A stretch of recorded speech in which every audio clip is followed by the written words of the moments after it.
반갑습니다, 여러분. 오늘 수요 성경 공부 오신 여러분들 환영하고요. 우리 잠시 기도하고 공부 시작하겠습니다. 하나님 아버지 은혜 사랑 감사합니다. 오늘도 저희들이 하나님 말씀과 또 은혜를 나누려고 합니다. 하나님 이 시간에 저희들과 함께 해 주시고 저희들 모두가 은혜의 시간 되게 하여 주시옵소서. 예수님의 이름으로 기도하옵나이다. 아멘.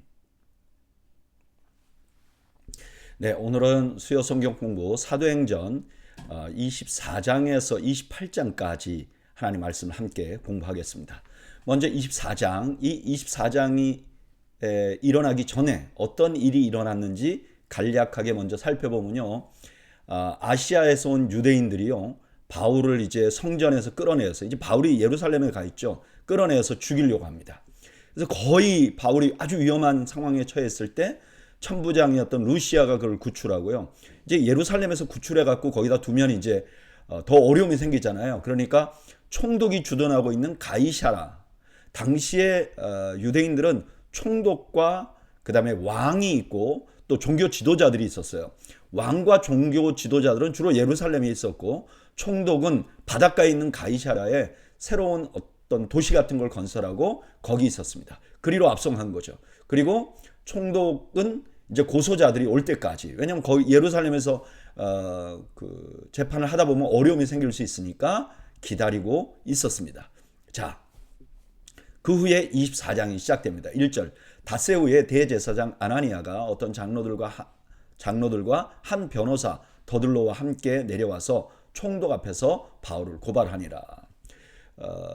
대제사장이 바울을 고발하기 위해서 변호사를 한 명 하열합니다. 이 사람의 이름은 더들로라고 그러는데 이 더들로는 당시에 아주 흔한 헬라식 이름이었습니다. 그러니까 이분이 로마 시민 혹은 로마 사람이었을 것이다. 헬라어에 아주 능통한 사람이었을 것이다 하는 것을 알 수 있습니다. 2절, 바울을 부름에 더들로가 고발하여 이르되 벨릭스 각하여 우리가 당신을 힘입어 태평을 누리고 또 이 민족이 당신의 성견으로 말미암아 여러 가지로 개선된 것을 우리가 어느 모양으로나 어느 곳에서나 크게 감사하나이다. 더들로는 이 말 잘하는 사람답게 도착하자마자 총독 벨릭스에게 찬사를 보냅니다. 이건 벨릭스에게 굉장히 큰 힘이 됐어요. 왜냐하면 벨릭스가 52년부터 59년까지 총독을 했거든요. 초기에는 굉장히 강력한 권한으로 유대를 다스렸어요. 근데 이제 이분이 정치적인 입지가 좀 좁아지고 59년에 물러나기 전에는 굉장히 좀 자기의 정치적인 입지가 좁아져 있었어요. 그러니까 지금 이 일이 한 AD 57년경에 일어난 일이라고 생각하거든요. 그러니까 이 더들로의 이 말은 벨릭스를 굉장히 기쁘게 하는 말이었죠. 왜냐하면 입지가 좁아져 있는데 칭찬을 막 하니까 말이죠. 4절, 당신을 더 괴롭게 아니하려 하여 우리가 대강 여짜옵나니 관용하여 들으시기를 원하나이다.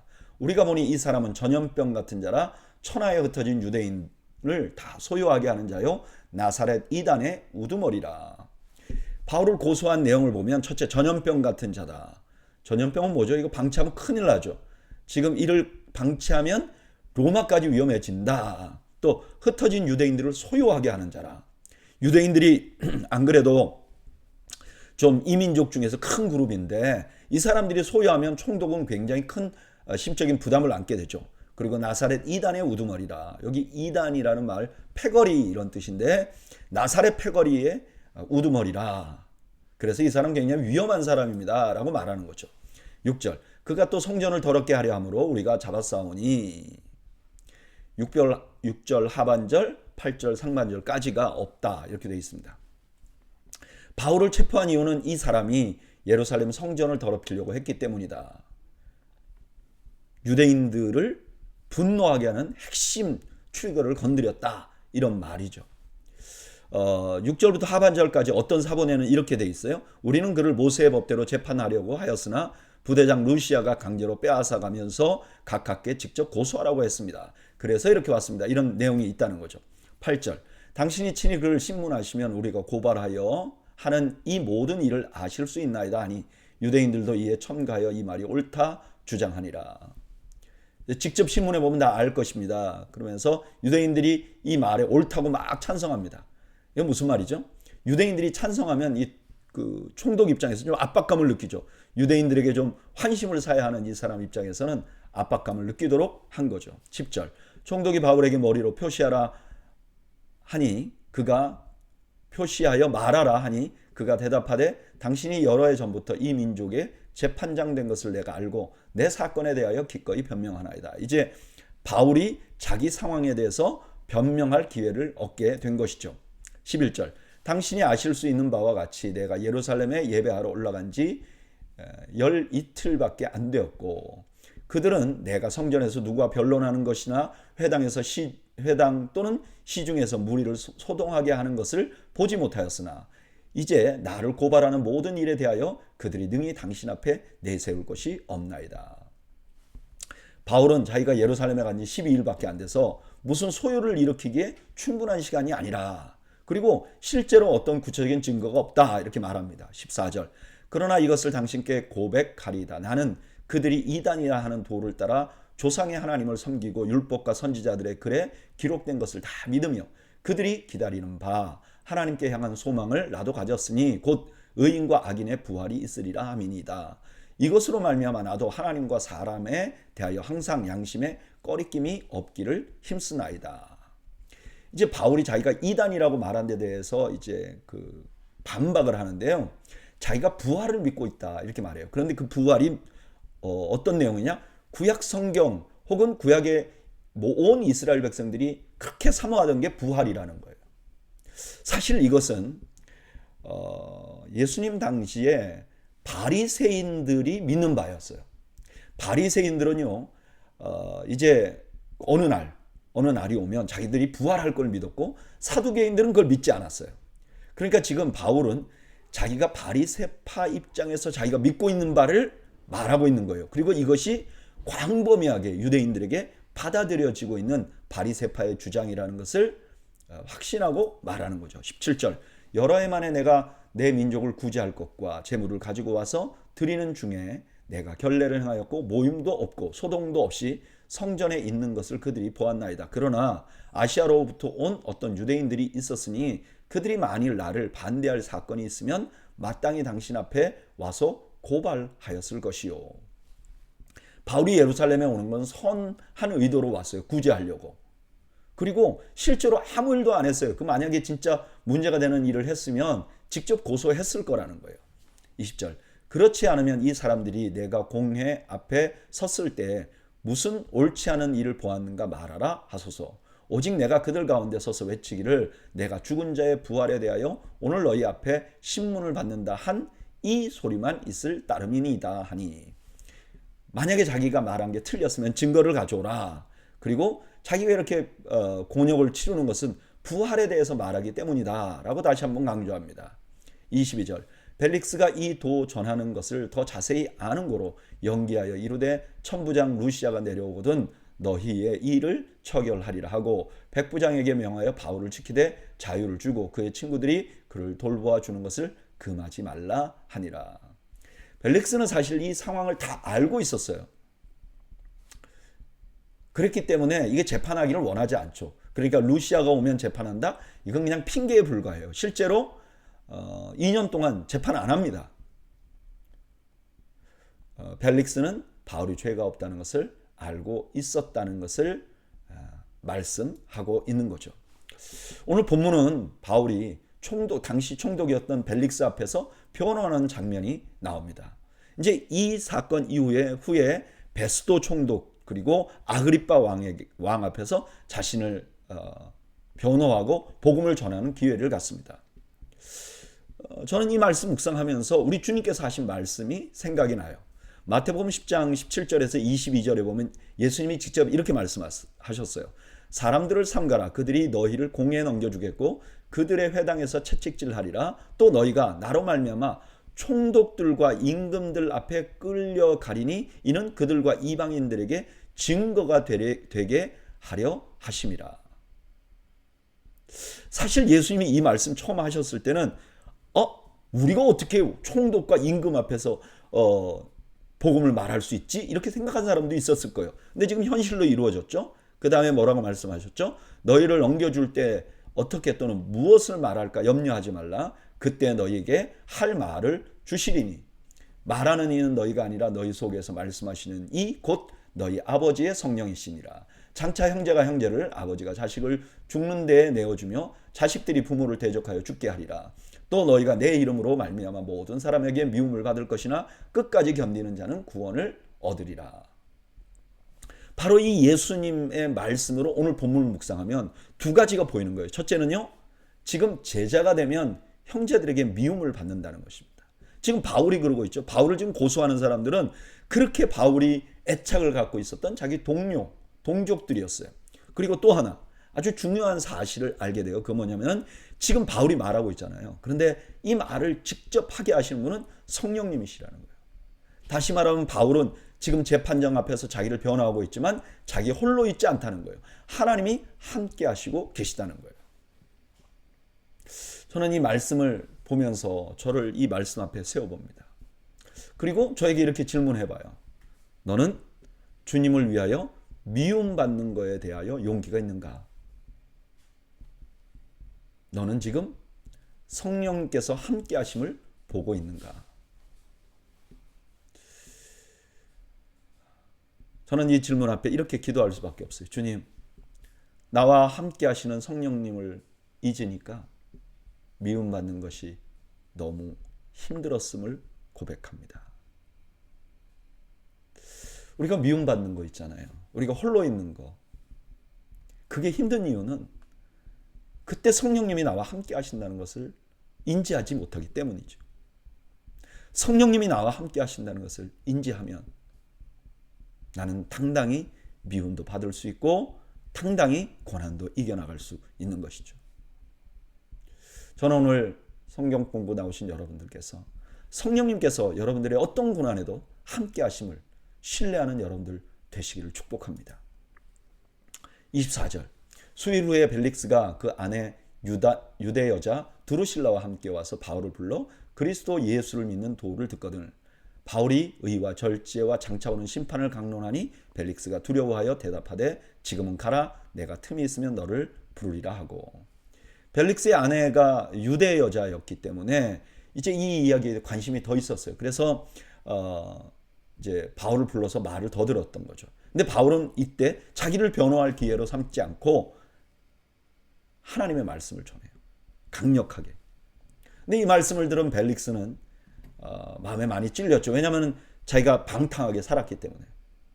그래서 지금 회개할 기회를 가진 거예요. 그러나 벨릭스는 회개하지 않습니다. 26절 동시에 또 바울에게 돈을 받을까 바라는 거로 더 자주 불러 같이 이야기하더라. 이태가 지난 후 보르기오 베스도가 벨릭스의 소임을 이어받으니 벨릭스가 유대인의 마음을 얻고자 하여 바울을 구류하여 두니라. 바울을 풀어주지 않았던 이유, 아무 죄가 없는데도 풀어주지 않았던 이유는 뇌물을 받으려고 했다는 거예요. 근데 결국 뭐라 그러죠? 이 벨릭스가 이제 소임에서 물러났다 그래요. 그리고 베스도가 후임이 되었다는 거죠. 우리는 여기서 그 벨릭스가요 총독이었는데 그가 진정한 재판관이 아니라는 걸 알 수 있어요. 그럼 결국 물러나잖아요. 그리고 베스도가 온 거죠. 1절 베스도가 부임한 지 3일 후에 가이사랴에서 예루살렘으로 올라오니 대제사장들과 유대인 중에 높은 사람들이 바울을 고소할세 베스도의 호의로 바울을 예루살렘으로 옮기기를 청하니 이는 길에 매복하였다가 그를 죽이고자 함이더라. 후임원 베스도가 예루살렘에 가서 이제 유대인들과 좀 좋은 관계를 맺으려고 갔잖아요. 그랬더니 그 유대인들이 유대교 지도자들이 바울에 대한 얘기를 하고 예루살렘에서 재판을 받을 수 있도록 해달라고 부탁합니다. 왜냐? 오는 도중에 살해해버리려고. 근데 베스도가 다 아는 거죠. 그래서 4절 베스도가 대답하여 바울이 가이사랴에 구류된 것과 자기도 멀지 않아 떠날 것을 말하고 또 이르되 너희 중 유력한 자들은 나와 함께 내려가서 그 사람에게 만일 옳지 아니하는 일이 있거든 고발하라. 베스도가 눈치를 채고 그 유대인들에게 가이사랴로 내려오라고 지금 말하는 거죠.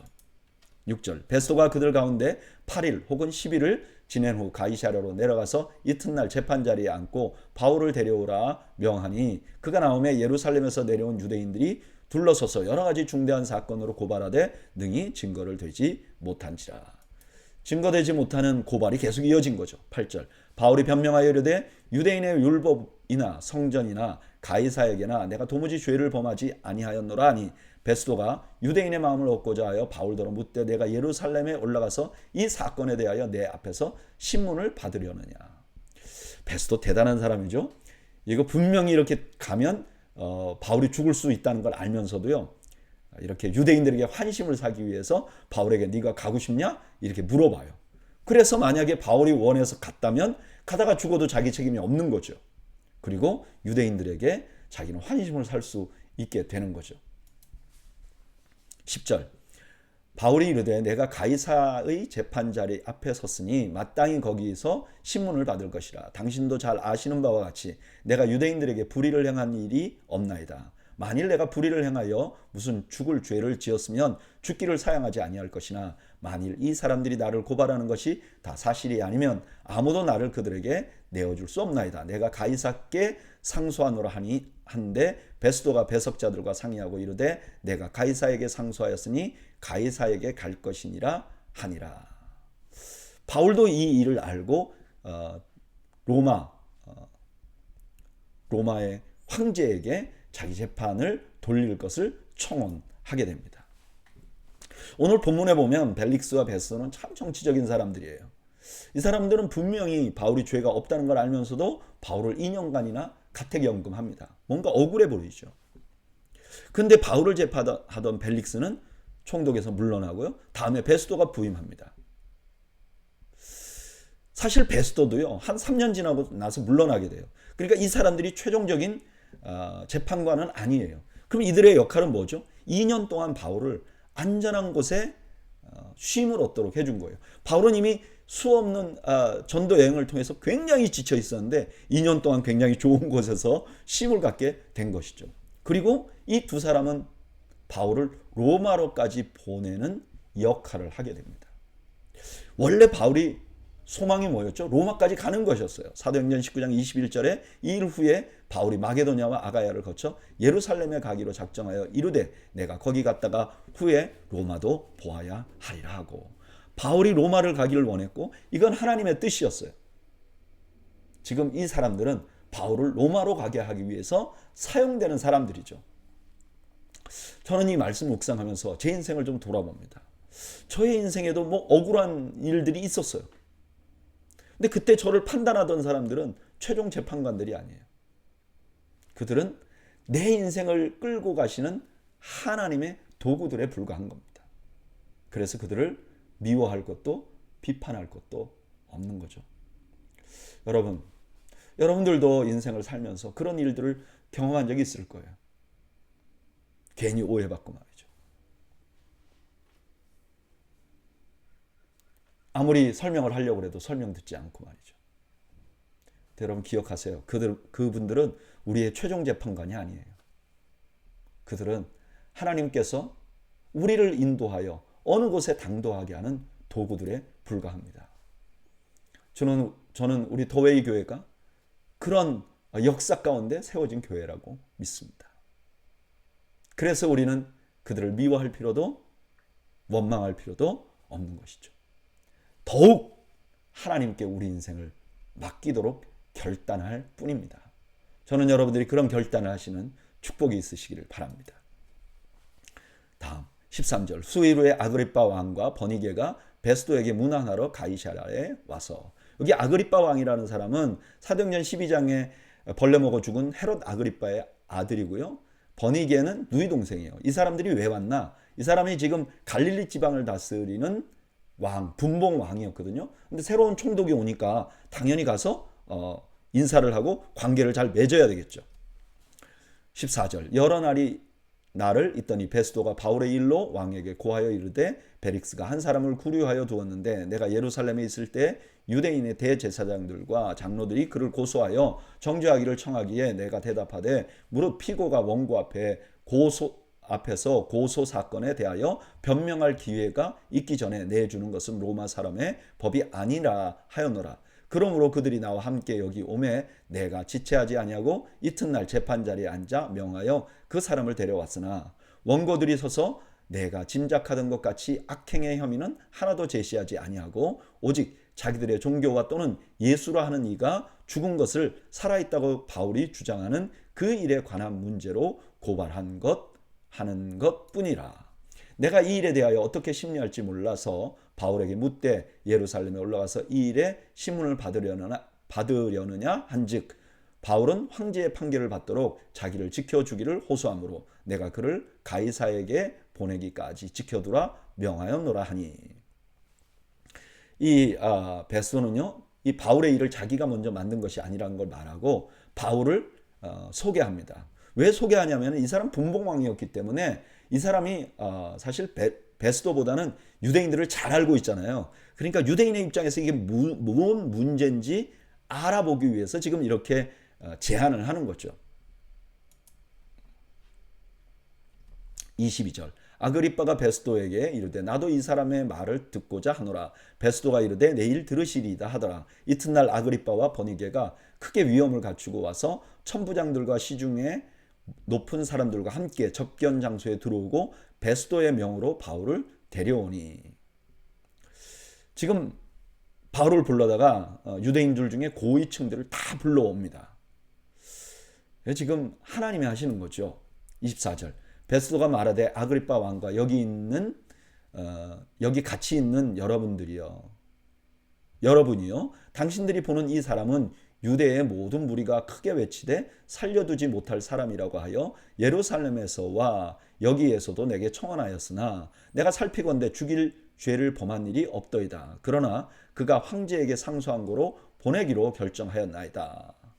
지금 베스도가 먼저 사회를 보는 거죠. 그리고 이 일이 아그리빠 왕을 위해서 지금 이 청문회 혹은 청문회를 하고 있다라고 말합니다. 26절 그에 대하여 황제께 확실한 사실을 아뢰을 것이 없으므로 신문한 후에 상소할 자료가 있을까 하여 당신들 앞 특히 아그리빠 왕 당신 앞에 그를 내세웠나이다. 그 죄목도 밝히지 아니하고 죄수를 보내는 것이 무리한 일인 줄 아나이다 하였더라. 지금 베스도는요 아그리빠가 바울의 죄목을 찾아주기를 원했던 거예요. 그러니까 어떻게 보면 이것은 바울의 죄목을 찾기 위한 청문회였던 거죠. 바울은요 2년 동안 긴 구금을 당합니다. 급박하게 복음을 전하던 바울에게 이 시간은 참 의미 없는 시간같이 보였을 것입니다. 그런데 하나님께서는 그 기간을 통해서 이렇게 유대인의 최고위층에게 한꺼번에 복음을 전할 기회를 만들고 계시는 거죠. 그리고 또한 이 사건은요 사도행전의 마지막을 이해하는 중요한 자료가 됩니다.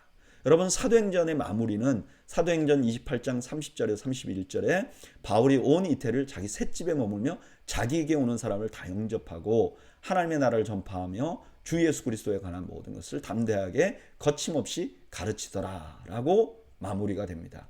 바울은 감옥에 gat혀 있는데 셋집에 머물러서 가택연금 당하고 있는데 복음이 전해진다는 거예요. 그러니까 오늘 본문은 그 2년의 기간이 닫힌 것으로 끝나는 게 아니라 로마 고위층에게 복음을 전하는 기회가 되었을 것이라고 상상하도록 우리에게 만들어주는 거죠. 저는 이 말씀을 묵상하면서 저의 인생을 한번 좀 돌아봅니다. 내 인생에도 정말 필요 없는 것 같은 그런 시간들이 있었어요. 야, 그 시간 내가 허송세월한 것 같다. 그런데요, 그 시간 동안에 하나님이 나를 위해서 무엇을 하셨는가를 보게 되면요, 그 시간들이 결코 허송세월이 아니었다는 것을 알게 됩니다. 그리고 그것을 발견하는 것, 내 과거의 시간에서 내 허송세월 한 것 같은 그 시간이 하나님이 나를 위하여서 일한 시간 같다는 것을 아는 확신은요, 저의 인생의 앞으로의 일에 관해서도 두려움이 없게 해요. 여러분, 우리가 시간이 지나면 언젠가는 그냥 시간만 때워야 되는 그런 시간을 우리가 맞이하게 되잖아요. 은퇴를 한다든가 몸이 좀 불편해진다든가. 저는 개인적으로 그런 시간이 참 두려워요. 이게 진짜 어느 순간이 돼서 내가 아무것도 할 수 없는 그런 시간이 돼서 오직 하나님 앞에 갈 때만 기다린다면 그 시간이 얼마나 무료하겠어요. 그 시간이 얼마나 허송세월 같겠어요. 그런데 내가 무료하게 보내고 허송세월을 한다고 하나님이 아무 일을 또 하지 않으시는 것은 아닙니다. 그 시간에도 나를 위해서 일하시는 하나님을 보면요, 그 시간이 가치 있는 일이고 복된 시간이 되는 것이죠. 저는 여러분들의 시간에 관해서 하나님을 신뢰하는 여러분들이 되시기를 축복합니다. 자, 이제 26장으로 넘어갑니다. 1절. 아그리빠가 바울에게 이르되 너를 위하여 말하기를 내게 허락하노라 하니, 이에 바울이 손을 들어 변명하되 아그리빠 왕이여, 유대인이 고발하는 모든 일을 오늘 당신 앞에서 변명하게 된 것을 다행히 여기나이다. 특히 당신이 유대인의 모든 풍속과 문제를 아심이니이다. 그러므로 내 말을 너그러이 들으시기를 바라나이다. 이제 바울이 변호를 시작하면서 아그리빠가 유대인의 풍속을 잘 안다고, 이것이 너무 반갑다고 말합니다. 4절. 내가 처음부터 내 민족과 더불어 예루살렘에서 젊었을 때 생활한 상황을 유대인이 다 아는 바라. 일찍부터 나를 알았으니 그들이 증언하려 하면 내가 우리 종교의 가장 엄한 팔을 따라 바리새인의 생활을 하였다고 할 것이라. 바울이 이렇게 말하는 거죠. 내가 누군지 그 사람들이 다 압니다. 내가 얼마나 엄격한 바리새파 사람이었는지 압니다. 6절. 이제도 여기 서서 신문을 받는 것은 하나님이 우리 조상에게 약속하신 것을 바라는 까닭이니, 이 약속은 우리 12지파가 밤낮으로 간절히 하나님을 받들어 섬김으로 얻기를 바라는 바인데, 아그리빠 왕이여, 이 소망으로 말미암아 내가 유대인들에게 고소를 당하는 것이니이다. 당신들은 하나님이 죽은 사람을 살리심을 어찌하여 못 믿을 것으로 여기나이까. 바리새파의 최종 소망이 부활이라고 생각했어요. 그런데 사두개인들은 그걸 부인했어요. 지금 바울은 바리새파 입장에서 구약을 바라보고 설명하고 있는 거죠. 9절. 나도 나사렛 예수의 이름을 대적하여 많은 일을 행하여 될 줄 스스로 생각하고 예루살렘에서 이런 일을 행하여 대제사장들에게 권한을 받아가지고 많은 성도를 옥에 가두며 또 죽일 때 내가 찬성 투표를 하였고 또 모든 회당에서 여러 번 형벌을 하여 강제로 모독하는 말을 하게 하고 그들에 대하여 심히 격분하여 외국 성에까지 가서 박해하였고 그 일로 대제사장들의 권한과 위임을 받고 다메섹으로 갔나이다. 이제 다메섹까지 가게 된 상황을 설명하는 거죠. 13절. 왕이여 정오가 되어 길에서 보니 하늘로부터 해보다 더 밝은 빛이 나와 내 동행들을 둘러 비추는지라. 우리가 다 땅에 엎드려짐에 내가 소리를 들으니 히브리 말로 이르되 사울아 사울아 내가 어찌하여 나를 박해하느냐, 가시체를 뒷발질하기가 내게 고생이니라. 내가 대답하되 주님 누구시니이까? 주께서 이르시되 나는 내가 박해하는 예수라. 바울은 지금 예수님을 직접 만난 것을 분명하게 말합니다. 16절. 일어나 너의 발로 서라. 내가 내게 나타난 것은 곧 내가 나를 본 일과 장차 내가 내게 나타날 일을 너로 종과 증인을 삼으려 함이니 이스라엘과 이방인들에게서 내가 너를 구원하여 그들에게 보내어. 자신이 사명까지 받았다는 것, 그 사명이 뭐냐? 이스라엘 사람들과 이방인들에게 복음을 전하는 것이다. 그들을 구원하기 위해서 보낸 것이다 하는 말씀을 하죠. 18절. 그 눈을 뜨게 하여 어둠에서 빛으로 사탄의 권세에서 하나님께로 돌아오게 하고 죄사함과 나를 믿어 거룩하게 된 무리 가운데서 기업을 얻게 하리라 하더이다. 바울은 지금 부활을 알지 못하는 상황을 영적인 장님으로 표현합니다. 그리고 그 영적인 장님은 사탄의 권세에 있는 것이라고 말합니다. 왜 이렇게 말하는가? 마태복음 12장 22절에 보면 그때 귀신 들려 눈 멀고, 그러니까 그때 당시에 귀신 들려서 눈이 안 보이는 사람들이 있었어요. 그러니까 이런 사람들은 사탄의 권세에 눌려 있다고 생각하는 거예요, 사람들이. 그러니까 지금 바울은 지금 하나님을 알지 못하는 사람들은 이제 눈이 어두운 것이고, 그 눈이 어두운 것은 사탄에 눌려 있는 것이다. 이렇게 말하는 거죠. 그리고 지금 바울이 전하는 복음을 통해서 그들이 죄사함을 받고 또 성도가 거룩한 백성이 되도록 하나님께서 이렇게 말씀하셨다 하는 것을 강조하고 있는 것입니다. 오늘 바울은요, 아그리빠 앞에서 복음을 전합니다. 그 복음의 핵심은 뭐죠? 예수님의 부활입니다. 이 부활은 구약 성도들이 그렇게 바라던 것이었어요. 근데 그렇게 바라던 것을 예수님께서 부활하심으로 그것을 성취하신 것이죠. 이것을 믿는 자들은 영적인 소경에서 벗어나서 하나님의 거룩한 백성이 되는 것입니다. 이 말은 분명히 바울이 아그리빠에게 한 말입니다. 그런데 오늘 저희가 들어보면 이 바울이 한 말의 주인공이 누구죠? 바로 우리들이에요. 여러분, 우리는 어떤 사람들입니까? 예수 그리스도의 부활을 믿는 사람들이에요. 이 믿음이 우리를 사탄의 권세에서 벗어나게 한 것입니다. 여러분 믿으십니까? 우리가 예수님을 믿는 것은 우리가 그 전에 우리를 지배하고 있었던 사탄으로부터 자유하게 되는 거예요. 그리고 신분이 바뀌어서 거룩한 성도가 되는 것입니다. 우리가 거룩한 행동을 해서 거룩해지는 게 아니라 그것을 믿음으로 사탄에서 벗어나서 거룩한 백성이 되는 거예요. 저는 이 말씀을 보면서 나에게 개인적으로 일어난 놀라운 사실을 한번 생각해 봅니다. 사탄의 수하에 있던 내가 예수 그리스도를 믿음으로 거룩한 하나님의 성도가 된 거죠. 백성이 된 거죠. 여러분, 우리 인생은 이거 하나만 가지고도 축복받은 인생입니다. 여기에 더 뭐가 필요하겠습니까? 이거 하나만 해도 만족스럽고 충분한 은혜죠. 그래서 우리는 하나님께 감사할 수밖에 없는 것이죠.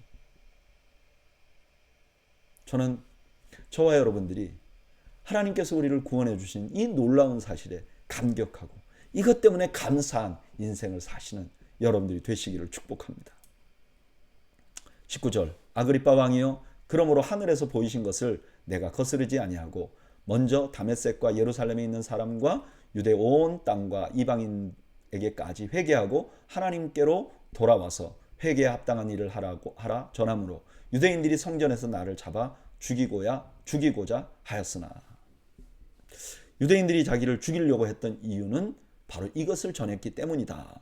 부활을 전하는 것 때문에 죽이려고 한다고 말하는 거죠. 22절 하나님의 도우심을 받아 내가 오늘까지 서서 높고 낮은 사람 앞에서 증언한 것은 선지자들과 모세가 반드시 되리라고 말한 것밖에 없으니 곧 그리스도가 고난을 받으실 것과 죽은 자 가운데서 먼저 다시 살아나사 이스라엘과 이방인들에게 빛을 전하시리라 함이니이다 하니라. 자기가 여기 서 있는 것 자체가 하나님의 도우심의 증거고 자기가 전하는 핵심은 구약의 모든 선지자들과 모세가 말했던 것 메시아가 오시고 그가 고난을 받고 그가 죽었다가 살아날 것이다 하는 것이라고 확증을 합니다. 24절 바울이 이같이 변명하며 베스도가 크게 소리내어 이르되 바울아 내가 미쳤도다 내 많은 학문이 너를 미치게 한다 하니 바울이 이르되 베스도 각하여 내가 미친 것이 아니요 참되고 온전한 말을 하나이다. 죽은 사람의 부활을 말하니까 베스도가 바울이 미쳤다고 말하는 거죠. 26절 왕께서는 이 일을 아시기로 내가 왕께 담대히 말하노니 이 일에 하나라도 아시지 못함이 없는 줄 믿나이다. 이 일은 한쪽 구석에서 행한 것이 아니니이다. 아그리빠 왕이여 선지자를 믿으시나이까 믿으시는 줄 아나이다. 여기 한쪽 구석에서 행한 것이 아니다 하는 말은 헬라의 속담으로서 모든 사람, 우리나라 말로 하면 삼척동자도 다 아는 것입니다 라는 의미예요. 그리고 바울이 이렇게 말합니다. 선지자를 믿으십니까? 근데 여기서 만약에 아그리빠가 나 믿어 그렇게 말해버리면 어떻게 되죠? 그럼 바울이 한 말 다를 받아들이는 게 되는 거예요. 그러니 바울이 아주 교묘하게 아그리빠에게 제안을 하는 거죠. 28절 아그리빠가 바울에게 이르되 내가 적은 말로 나를 권하여 그리스도인이 되게 하려 하는도다. 바울이 이르되 말이 적으나 많으나 당신뿐 아니라 오늘 내 말을 듣는 모든 사람도 다 이렇게 결박된 것 외에는 나와 같이 되기를 하나님께 원하나이다 하니라. 아그리빠는 바울의 질문에 즉답을 피합니다. 당연히 그래야죠. 이거 올무가 될 수 있으니까. 그리고 바울의 의도를 정확히 지적해요. 네가 나에게 지금 전도하려고 하느냐? 바울은 숨기지 않습니다. 그렇습니다. 내가 당신에게 복음을 전하고 있습니다 라고 말하는 거죠. 30절 왕과 총독과 버니게와 그 함께 앉은 사람들이 다 일어나서 물러가 서로 말하되 이 사람은 사형이나 결박을 당할 만한 행위가 없다 하더라. 이에 아그리빠가 베스도에게 이르되 이 사람이 만일 가이사에게 상소하지 아니하였더라면 석방될 수 있을 뻔하였다 하니라. 바울에게 죄가 없었다는 것을 확증해 줍니다. 오늘 본문에 보면 바울은 억울하게 결박돼 있어요. 그 덕분에 고위층에게 복음을 전하게 된 것이죠. 근데 또 하나, 오늘 본문에 보면 바울이 가이사에게 호소하지 않았으면 지금 풀려날 수 있을 뻔했다고 말하잖아요. 괜히 바울이 가이사에게 호소해서 풀려나지 못하는 거예요. 아, 왜 그랬을까? 왜 내가 그 말을 했을까? 이렇게 후회될 수 있는 부분이죠. 그러나 그것 때문에 바울은 로마로 가게 돼요. 그리고 복음을 제국의 심장부에 전할 수 있는 기회를 갖게 되는 것입니다.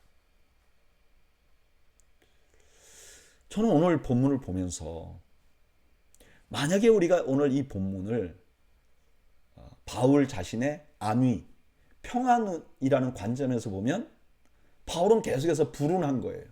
억울하게 결박됐죠. 또 말 한마디 잘못해서 좀 풀려날 수 있는데도 풀려나지 못했죠. 그런데 하나님의 뜻이 이루어지는 것, 아니면 복음이 전해지는 것의 관점에서 보면 모든 것이 축복이죠. 바울이 결박된 것도 축복이고 지금 가이사에게 가게 된 것도 축복이죠. 저는 이 말씀 묵상하면서 나는 내 인생을 어떻게 보고 있는지 돌아보게 됩니다. 제가 제 인생에도 안위와 번영이라는 관점에서 보면 내가 그때 왜 그랬지? 왜 그런 말을 했지? 이런 일이 있어요. 또 내가 원하지 않는 불행도 있어요. 내가 내 인생에 대해서 불평이 생길 때는 바로 이런 관점에서 볼 때예요. 그러나 하나님의 영광이라는 관점에서 보면 모든 것이 다르게 보입니다. 때때로 억울하거나 손해보는 것도 하나님의 영광의 기회가 될 수 있는 것이죠. 그리고 이런 관점에서 보면 불평이 아니라 감사가 나올 수 있게 되는 것이죠. 여러분들은 여러분들의 인생을 어떤 관점에서 보세요? 나 자신의 안위, 나의 행복? 여러분, 우리의 행복은 최종 목적이 아닙니다. 만약에 그렇다면 우리 인생은 매우 우리의 감정이나 느낌에 의존되어 있는 것이죠. 우리 인생은요, 하나님의 뜻이 수행되는 관점으로 볼 수 있어야 합니다. 그러면 내게 있는 모든 억울함과 불평과 문제들이 다르게 보이기 시작하고 우리 입에서 감사가 나오기 시작할 것입니다. 저는 여러분들의 인생을 하나님의 관점에서, 하나님의 영광의 관점에서 볼 수 있는, 복음이 진보되는 관점에서 볼 수 있는 지혜를 가지시기를 주님의 이름으로 축복합니다. 27장입니다. 우리가 배를 타고 이달리아에 가기로 작정됨에 바울과 다른 제수 몇 사람을 아구스도대의 백부장 율리오라는 사람에게 맡기니 아시아 해변 각처로 가려 하는 아드라무떼노 배에 우리가 올라 항해할새 마게도냐의 데살로니가 사람 아리스다고도 함께 하니라. 이제 결국 바울이 로마로 가게 됩니다. 근데 가는 건 누가 결정하죠?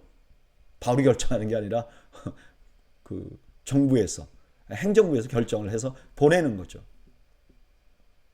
그런데 사실은 그 행정부가 결정하는 게 아니라 바울을 보내고 있는 것은 하나님이시죠. 더군다나 호위해서 보냅니다. 여기 황제의 직할부대가 바울을 호위해서 안전하게 로마까지 가게 됩니다. 참 놀랍죠. 여러분, 당시에 로마까지 가려면 비용도 얼마나 많이 들겠어요. 또 얼마나 위험하겠어요. 그런데 하나님께서는 지금 정부 돈으로 정부의 호의를 받아가면서 바울을 로마로 보내고 있는 것이죠. 3절. 이튿날 시돈에 대니 율리오가 바울을 친절히 대하여 친구들에게 가서 대접받기를 허락하더니 또 거기서 우리가 떠나다가 맞바람을 피하여 구브로 해안을 의지하고 항해하여 길리기아와 밤빌리아 바다를 건너 루기아의 무라시에 이르러. 여기 무라라는 그 도시는요, 알렉산드리아에 이제 곡물을 이렇게 수출하는 배들이 잠시 머물렀던 꽤나 알려진 작은 항구였습니다.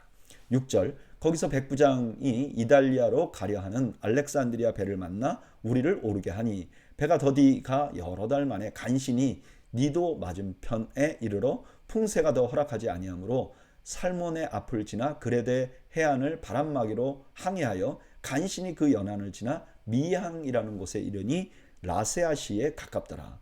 지금 바울의 항해하는 그 배가 조금 어려워진다는 것을 볼 수 있습니다. 9절 여러 날이 걸려 금식하는 절기가 지났으므로 항해하기가 위태한지라 바울이 그들을 권하여. 여기 9절이 조금 설명이 필요한 절이에요. 여기 여러 날이 걸려 금식하는 절기가 지났다 하는 말은 둘로 나누어서 이해를 해야 돼요. 여러 날이 걸렸다와 금식하는 절기가 지났다. 그럼 여러 달이 걸렸다는 것은 어떤 뜻인가? 지금 7절에 보면 여러 날 동안 이런 말 있잖아요. 지금 바람을 거스러 항해하는 거 이 어부들 혹은 이 뱃사람들에게 굉장히 힘든 일입니다. 그러니까 오랫동안 힘든 기간을 지났고요. 그 다음에 금식하는 기간은 대속죄일일 가능성이 높아요. 그런데 대속죄일이 유대력으로 7월 10일이잖아요. 근데 이제 양력으로 하면 로마력으로 하면 9월 말이나 10월 정도 됩니다. 근데 유대인들 그 문헌에 보면 가능하면 10월부터 4월까지는 항해하지 말라고 돼 있어요. 왜냐하면은 그때는 바다에 대풍이 일기도 하고 또 안개가 많아서 위험하다 이런 문서들이 있어요.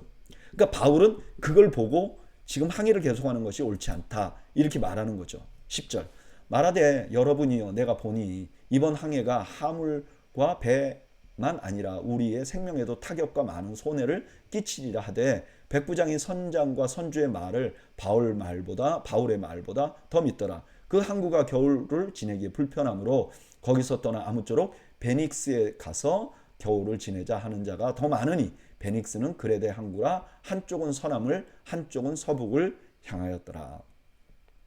바울의 이 말보다는 이제 경험이 많은 선장과 선주들의 말을 더 신뢰하고 항해를 계속합니다. 13절 남풍이 순하게 불매 그들이 뜻을 이룬 줄 알고 닷을 감아 그레데 해변을 끼고 항해하더니 얼마 안 되어 섬 가운데로부터 유라굴로라는 광풍이 크게 일어나니 배가 밀려 바람을 맞추어 갈 수 없어 가는 대로 두고 쫓겨 가다가 처음에는 순풍을 얻으니까 야 이거 잘 됐다 이렇게 생각하는 거죠. 그런데 얼마 후에 광풍을 만납니다. 이렇게 환경에 의해서 내 판단을 평가하면요 이건 왔다 갔다 하죠. 잘했다 잘못했다. 여기 광풍은 태풍 같은 바람을 의미합니다. 16절 가우다라는 작은 섬 아래로 지나 간신히 거루를 잡아 끌어올리고 줄을 가지고 선체를 둘러감고 스르디스에 걸릴까 두려워하여 연장을 내리고 그냥 쫓겨가더니 바람이 많이 부니까 이제 거루라는 것은 뭐냐면 백고물의 배 뒤에다가 이렇게 달고 다니는 배인데요. 이제 이게 만약에 기상이 안 좋으면 이걸 끌어올려. 왜냐면 그 뒤에서 또 출렁거리면 배가 두 번이나 출렁거리니까. 여기 스르디스라는 건 암초를 말하는 거고요.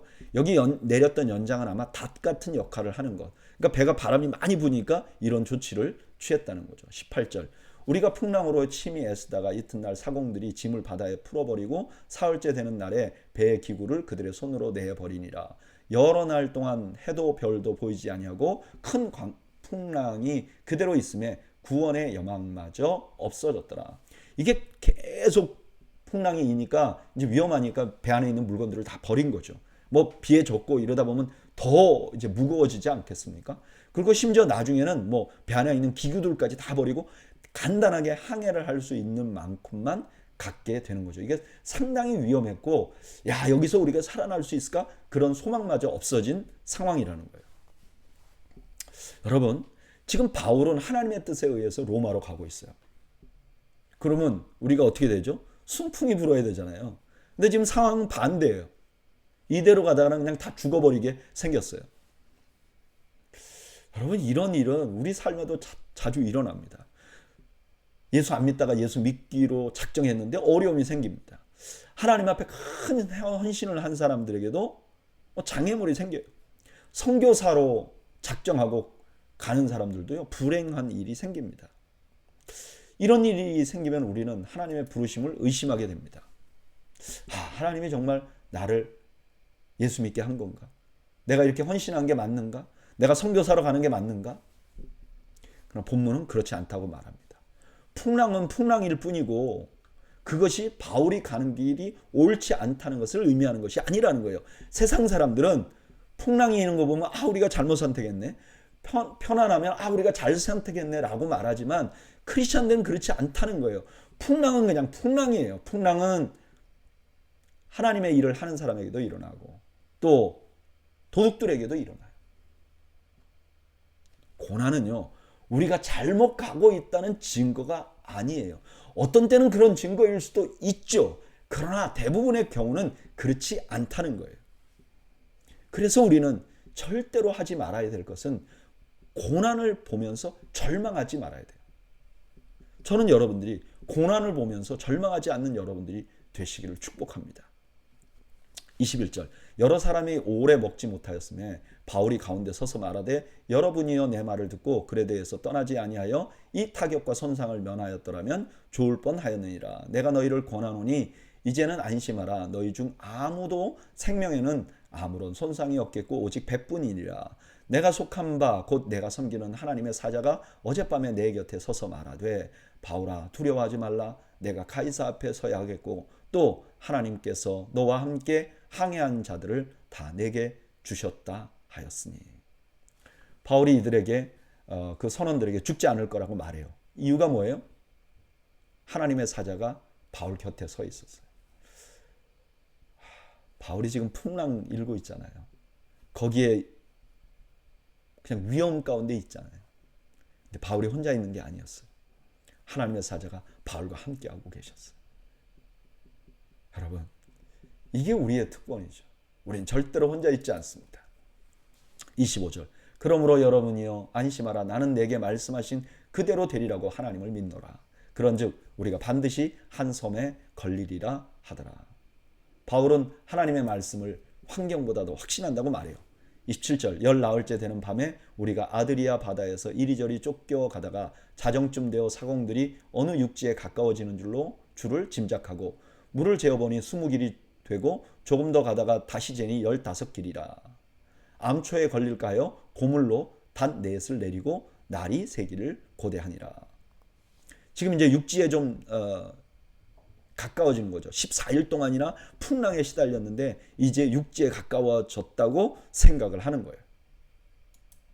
30절 사공들이 도망하고자 하여 이 물에서 닷을 내리는 채 하고 거룻배를 바다에 내려놓고는 바울이 백부장과 군인들에게 이르되 이 사람들이 배에 있지 아니하면 너희가 구원을 얻지 못하리라 하니 이에 군인들이 거룻줄을 떼어 버리니라. 이런 상황에서 사공들은 탈출을 기도해요. 근데 바울이 그들이 탈출하면 우리가 살 길이 없다 그렇게 말하고 그들이 탈출할 길을 다 끊어버립니다. 33절 날이 새어가며 바울이 여러 사람에게 음식 먹기를 권하여 이르되 너희가 기다리며 먹지 못하고 줄인 지가 오늘까지 10나흘인즉 음식 먹기를 권하니 이것이 너희의 구원을 위하는 것이요 너희 중 머리카락 하나도 잃을 자가 없으리라 하고 떡을 가져다가 모든 사람 앞에서 하나님께 축사하고 떼어 먹기를 시작하며 그들도 다 안심하고 받아 먹으니 배에 있는 우리의 수는 전부 276명이더라. 바울은 하나님의 구원을 확신하고 이제 음식을 먹으라고 말합니다. 38절 배부르게 먹고 밀을 바다에 버려 배를 가볍게 하였더니 날이 새매 어느 땅인지 알지 못하나 경사진 해안으로 된 항만이 눈에 띄거늘 배를 거기에 들여다 댈 수 있는가 의논한 후 닻을 끊어 바다에 버리는 동시에 키를 풀어 늦추고 돛을 달고 바람에 맞추어 해안을 향하여 들어가다가 하나님이 살려주지만 여러분 이런 기술이 필요한 거죠. 이런 걸 사용하는 거죠. 하나님이 살려주는데 그냥 살려주는 게 아니라 이들의 그 선원들의 기능을 통해서 바울을 구원하는 거죠. 41절 두 물이 합하여 흐르는 곳을 만나 배를 걸매 이 물은 부딪혀 움직일 수 없이 붓고 고물은 큰 물결에 깨어져 가니. 이제 바다와 육지가 만나는 곳에 이제 좀 모래 톱들이 있잖아요. 거기에 이제 배가 박힌 거죠. 그리고 이물이라는 말은 배 앞머리고 고물은 배 뒷머리죠. 배 뒷머리부터 이제 파도에 의해서 배가 깨져가는 거예요. 42절 군인들은 죄수가 헤엄쳐 도망갈까 하여 그들을 죽이는 것이 좋다 하였으나 백부장이 바울을 구원하려 하여 그들의 뜻을 막고 헤엄칠 줄 아는 사람들을 명하여 물에 뛰어내려 먼저 육지에 나가게 하고 그 남은 사람들은 널 조각 혹은 배 물건에 의지하여 나가게 하니 마침내 사람들이 다 상륙하여 구조되니라. 이게 죄수들은 바울 때문에 죽지 않은 거죠. 그리고 여기 있는 모든 사람들도 바울의 하나님 때문에 죽지 않은 거죠. 오늘 본문은요, 바울 일행이 풍랑에서 구원을 얻는 상황을 굉장히 상세하게 기록합니다. 근데 이 모든 상황의 핵심 뭐예요? 하나님이 그 배에 있는 사람 죽지 않을 거다. 그러니까 죽지 않았다는 거예요. 사실 이 장면은 앞으로 바울이 전할 복음이 어떤 역할을 할 것인가를 보여주기도 하는 것 같아요. 바울과 사도들이 전했던 복음이 뭐죠? 주 예수를 믿으면 구원을 얻을 것이다. 여기 구원을 얻는다 그랬잖아요. 근데 여기 뱃사람들이 그냥 절망해서 구원을 얻는 것처럼 어떻게 해요? 하나님이 말씀하신 것 그대로 된 것처럼 이제 바울이 말씀하시는 그 말씀에 의해서 그들도 구원을 얻게 될 것이라는 거예요. 저는 이 장면을 보면서 구원의 확신이 어디서 와야 하는가를 다시 한번 확신하게 됩니다. 여러분, 구원의 확신은 내 마음에서 오는 게 아니에요. 환경에서 오는 게 아니에요. 내 마음의 행복감에서 오는 게 아니에요. 내가 지금 요즘 마음이 편안한 걸 보니까 내가 하나님께 구원을 얻었다. 아니에요. 구원은요, 말씀하면 그대로 되시는 하나님을 신뢰하는 데서 나오는 거예요. 구원은 나를 신뢰하는 것이 아니라 말씀과 그 하나님을 신뢰하는 것으로부터 나오는 것입니다. 그래서 구원의 확신을 가진 사람들은 하나님을 신뢰하고 살 수밖에 없는 것이죠. 저는 여러분들이 여러분들의 느낌을 의지하지 않고 오직 하나님 자신을 신뢰하면서 구원의 확신을 얻는 여러분들이 되시기를 바랍니다. 이제 마지막 사도행전 28장입니다. 1절 우리가 구조된 후에 안즉 그 섬은 멜리데라 하더라. 비가 오고 날이 참해 원주민들이 우리에게 특별한 동정을 하여 불을 피워 우리를 다 영접하더라. 여기 구조됐다는 말이 구원이라는 말하고 똑같아요. 이 사람들이 구조돼 보니까 이 섬이 어디냐? 멜리데, 오늘날 몰타 섬이죠. 거기에 원주민들이 있어요. 이분들은 언어가 달라요. 지금 바울과 언어가 다른 사람들이죠. 근데 이 사람들이 이제 바울과 이 일행들에게 호의를 베풉니다. 3절 바울이 나무 한 묶음을 거두어 불에 넣었으니 뜨거움으로 말미암아 독사가 나와 그 손을 물고 있는지라. 원주민들이 이 짐승이 그 손에 매달려 있음을 보고 서로 말하되 진실로 이 사람은 살인한 자로다. 바다에서는 구조를 받았으나 공의가 그를 살지 못하게 함이로다 하더니. 바울이 독사에 물렸어요. 그런데 그 때문에 이제 원주민들이 저 사람이 독사에 물린 거 보니까 이제 그 악한 사람이구나 이렇게 평가했다는 거죠. 5절 바울이 그 짐승을 불에 떨어 버림에 조금도 상함이 없더라. 그들은 그가 붙든지 혹은 갑자기 쓰러져 죽을 줄로 기다렸다가 오래 기다려도 그에게 아무 이상이 없음을 보고 돌이켜 생각하여 말하되 그를 신이라 하더라. 루스드라에서 바울과 바나바가 안진뱅이를 고치니까 신이라고 했었잖아요. 똑같이 바울을 신이라고 말했다는 거예요. 이거는 이 사람들이 바울에게 더 호의를 베풀 수 있는 근거가 되는 거죠.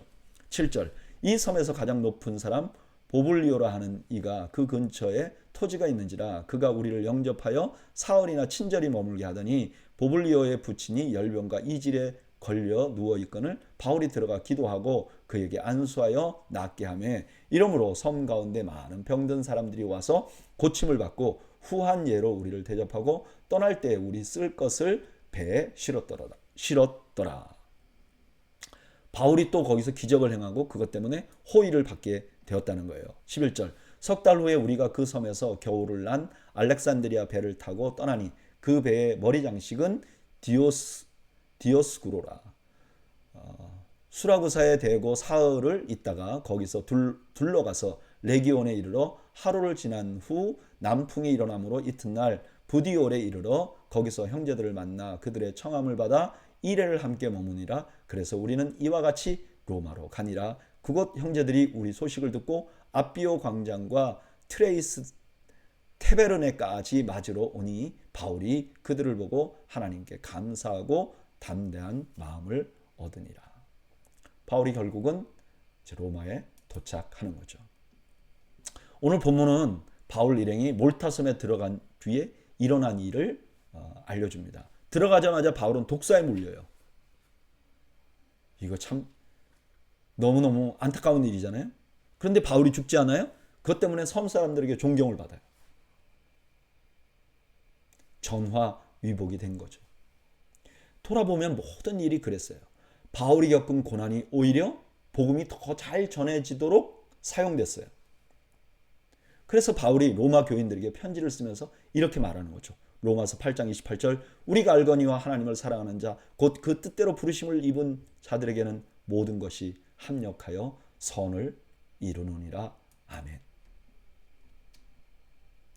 여러분, 이 바울의 고백은 우리의 고백이기도 합니다. 여러분, 우리의 삶은 고난도 있고 절망도 있어요. 그러나 그 모든 것이 합하면 우리에게 유익이 되는 하나님의 선물이 되는 것입니다. 그래서 우리는 일희일비할 필요가 없어요. 우리에게 때때로 어려움이 오고 힘든 일이 있어도 이 모든 것을 합력하면 하나님께서는 우리에게 선이 되게 만들어 주실 것입니다. 저는 여러분들이 이 하나님을 신뢰하시는 여러분들이 되시기를 축복합니다. 16절 우리가 로마에 들어가니 바울에게는 자기를 지키는 한 군인과 함께 따로 있게 허락하더라. 사흘 후에 바울이 유대인 중에 높은 사람들을 청하여 그들이 모인 후에 이르되 여러분 형제들아 내가 이스라엘 백성이나 우리 조상의 관습을 배척한 일이 없는데 예루살렘에서 로마인의 손에 죄수로 내어준 바 되었으니. 자, 여기 바울이 로마에 가서 어떤 일을 하는가? 지금 갇혀 있잖아요. 갇혀 있는데 높은 사람들에게 복음을 전합니다. 이거 우리가 베릭스 베스도 이 가이사랴에서 있었던 일과 굉장히 유사한 일이 벌어지고 있는 것이죠. 18절 로마인은 나를 신문하여 죽일 제목이 없으므로 석방하라 하였으나 유대인들이 반대하기로 내가 마지못하여 가이사에게 상소하며 내 민족을 고발하려는 것이 아니니라. 이러므로 너희를 보고 함께 이야기하려고 청하였으니 이스라엘의 소망으로 말미암아 내가 이 쇠사슬에 매인 바 되었노라. 21절 그들이 이르되 우리가 유대에서 내게 대한 편지도 받은 일이 없고 또 형제 중 누가 와서 내게 대하여 좋지 못한 것을 전하든지 이야기한 일도 없느니라. 이에 우리가 너의 사상이 어떠한가를 듣고자 하니 이 파에 대하여는 어디서든지 반대를 받는 줄을 알기 때문이라 하더라. 이 로마에 있는 유대인들이 바울에 대한 것을 또 바울이 말하는 걸 정확히 듣기를 원했다는 거예요. 23절 그들이 날짜를 정하고 그가 유숙하는 집에 많이 오니 바울이 아침부터 저녁까지 강론하여 하나님의 나라를 증언하고 모세의 율법과 선지자의 말을 가르치고 예수에 대하여 권하더라. 그 말을 믿는 사람도 있고 믿지 아니하는 사람도 있어 서로 맞지 아니하여 흩어질 때 바울이 한 말로 이르되 성령이 선지자 이사야를 통하여 너희 조상들에게 말씀하신 것이 옳도다. 바울은 구약 성경을 통해서 예수 그리스도를 가르쳤어요. 예수님 중심 설교를 한 거죠. 근데 반응이 정반대로 나왔어요. 어떤 사람들은 그걸 영접하고 어떤 사람들은 그거를 반대했어요. 그 일이 있은 후에 바울이 이렇게 말한 거죠. 26절 일렀을 때 이 백성에게 가서 말하기를 너희가 듣기는 들어도 도무지 깨닫지 못하며 보기는 보아도 도무지 알지 못하는도다. 이 백성의 마음이 우둔하여져서 그 귀로는 둔하게 듣고 그 눈은 감았으니 이는 눈으로 보고 귀로 듣고 마음으로 깨달아 돌아오면 내가 고쳐줄까 함이라 하였으니 그런즉 하나님이 이 구원이 이방인에게로 보내어진 줄을 알라. 그들은 그것을 들으리라 하였더라. 이 유대인들의 부정적인 태도로 인해서 복음이 이방인에게 갈 것이라 하는 구약 말씀을 인용합니다. 29절 어떤 사본에는 그가 그렇게 말하자 유대인들은 서로 격렬한 논쟁을 하며 떠났다라는 말이 있어요. 그리고 30절 바울이 온 이태를 자기 셋집에 머물면서 자기에게 오는 사람을 다 영접하고 하나님의 나라를 전파하며 주 예수 그리스도에 관한 모든 것을 담대하게 거침없이 가르치더라. 바울이 2년 동안 세를 내면서 살았어요. 자기 돈으로 지금 감옥살이를 하는 거예요. 이게 뭔 일입니까? 그런데 그곳에서 복음을 더 전했어요.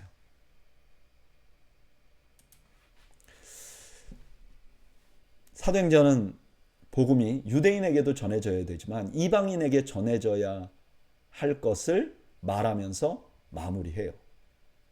그리고 최종 마무리는 어떻게 되느냐? 바울이 가택연금 상태에 있음에도 불구하고 하나님의 복음은 계속 전해지는 것으로 마무리됩니다. 사도행전을 만약에 제목대로 사도들의 행전이라고 이해하면요, 베드로는 갑자기 슬그머니 사라집니다. 그리고 바울은 지금 감옥에 갇혔어요. 그러니까 절망적인 상황이잖아요. 근데 이 사도행전이 주인공이 사도들이 아니라 실제로 사도행전을 운행하는 그 핵심에는 하나님과 성령님이 계시다는 것을 보면요, 이 마지막 장면은 너무너무 희망적입니다. 사도들이 비록 다 갇혀 있어도 주의 복음은 계속해서 전해진다는 것을 볼 수 있기 때문에 그래요. 저는 이 사도행전을 마무리하면서 지금 나에게 하나님의 행전은 어떻게 진행되고 있는지를 생각해 봅니다. 또한 저는 우리 더웨이교회는 하나님의 행전은 어떻게 진행되고 있는지 생각해 봅니다. 그러면요, 확신이 생겨요. 그래요. 나는 부족해요. 그래요. 우리 교회도 부족함이 있어요. 근데 언제 우리가 했나요? 언제 우리 교회 힘으로 했나요? 아니잖아요. 하나님이 하셨잖아요. 그러니까 우리의 한계가 분명해도 우리는 소망을 가질 수 있는 거죠. 왜냐하면 하나님이 하실 것이기 때문에. 저는 오늘 수요 성경 공부 나오신 여러분들, 남은 인생을 하나님이 하시는 것을 확신하는 여러분들이 되시기를 바랍니다. 우리 더웨이 교회도 하나님께서 하실 것을 확신하는 교회가 되기를 소망합니다. 이것이 우리의 소망이고 이것이 우리의 기쁨이고 감사고 만족이 되는 은혜가 있기를 주님의 이름으로 축원합니다. 기도하겠습니다. 하나님 아버지, 오늘 사도행전 말씀을 통해서 하나님의 행전이 어떻게 이루어져 가고 어떻게 소망을 갖게 하는지를 보았습니다. 하나님, 우리가 우리 인생과 우리 교회의 앞길을 우리의 눈으로 보지 않게 하시고 하나님의 행전으로 바라볼 수 있게 하시고 그를 통해서 소망을 잃지 않는 우리 모두가 될 수 있도록 은혜를 베풀어 주시옵소서. 예수님의 이름으로 기도하옵나이다. 아멘. 네, 오늘 저녁에 여러분들 모두의 가정에 주님께서 주시는 평강이 함께 하시기를 주님의 이름으로 축원합니다. 감사합니다.